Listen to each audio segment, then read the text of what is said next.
24 फरवरी 2019 की सुबह नई दिल्ली के साउथ ब्लॉक में कई कमरों की लाइटें पूरी रात जलती रहीं।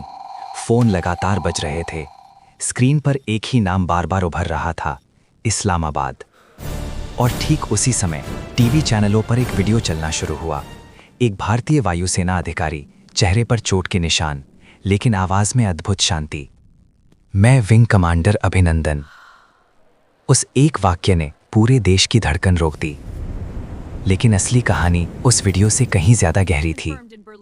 ये कहानी है कूटनीति की, वैश्विक दबाव की और उस समझौते की जिसने दक्षिण एशिया को युद्ध की दहलीज से वापस खींच लिया। 14 फरवरी 2019 जम्मू कश्मीर के पुलवामा में सीआरपीएफ के काफिले पर आत्मघाती हमला हुआ। 40 से अधिक जवान शहीद हुए। देश गुस्से और शोक में डूब गया। इस हमले की जिम्मेदारी जैश-ए-मोहम्मद ने ली, जिसका नेतृत्व मसूद अजहर कर रहा था। सरकार ने स्पष्ट संकेत दिया कि जवाब दिया जाएगा। ये सिर्फ एक बयान नहीं था, बल्कि आने वाली कार्रवाई का संकेत था। 26 फरवरी 2019 की तड़के सुबह भारतीय वायुसेना के मिराज 2000 विमानों ने नियंत्रण रेखा पार कर पाकिस्तान के बालाकोट में आतंकी ठिकानों पर एयर स्ट्राइक की। भारत ने कहा कि ये कार्रवाई आतंकवाद के खिलाफ थी। पाकिस्तान ने पहले नुकसान से इनकार किया, लेकिन अगले ही दिन उसने जवाबी सैन्य गतिविधि शुरू की। 27 फरवरी की सुबह दोनों देशों के लड़ाकू विमान आसमान में आमने सामने थे। डॉग फाइट शुरू हुई। इसी दौरान भारतीय वायुसेना का एक मिग-21 बाइसन पाकिस्तानी विमानों का पीछा करते हुए सीमा पार चला गया। उसे उड़ा रहे थे विंग कमांडर अभिनंदन वर्धमान। उनका विमान गिरा, वे पैराशूट से नीचे उतरे और पाकिस्तान की जमीन पर उतरे।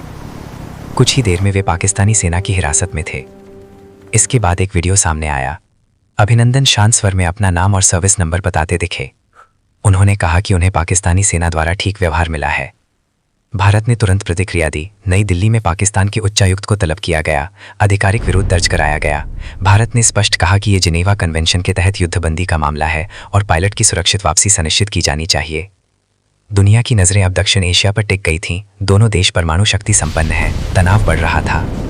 अमेरिका, सऊदी अरब, संयुक्त अरब अमीरात और अन्य देशों के राजनयिक सक्रिय हो गए। उच्च स्तरीय फोन कॉल शुरू हुए। अमेरिकी विदेश मंत्री ने दोनों देशों से संयम बरतने की अपील की। खाड़ी देशों ने भी बैक चैनल वार्ताओं में भूमिका निभाई। स्थिति खतरनाक मोड़ पर थी। भारत ने संकेत दिया कि अगर पायलट को नुकसान पहुंचाया गया तो जवाब और कठोर हो सकता है। पाकिस्तान आर्थिक दबाव में था और अंतर्राष्ट्रीय मंचों पर पहले से ही निगरानी में थे। इन सब के बीच कूटनीतिक बातचीत लगातार चल रही थी। 28 फरवरी 2019 पाकिस्तान की संसद में प्रधानमंत्री इमरान खान ने घोषणा की कि भारतीय पायलट को शांति के संकेत के रूप में रिहा किया जाएगा। ये घोषणा अचानक नहीं थी। पिछले 36 घंटों में गहन कूटनीतिक संपर्क हो चुके थे। अंतर्राष्ट्रीय दबाव स्पष्ट था। तनाव कम करने का रास्ता चुना गया। 1 मार्च 2019 की शाम बाघा अटारी बॉर्डर पर भारी भीड़ जमा थी। सुरक्षा कड़ी थी। कैमरे इंतजार कर रहे थे। दरवाजा खोला।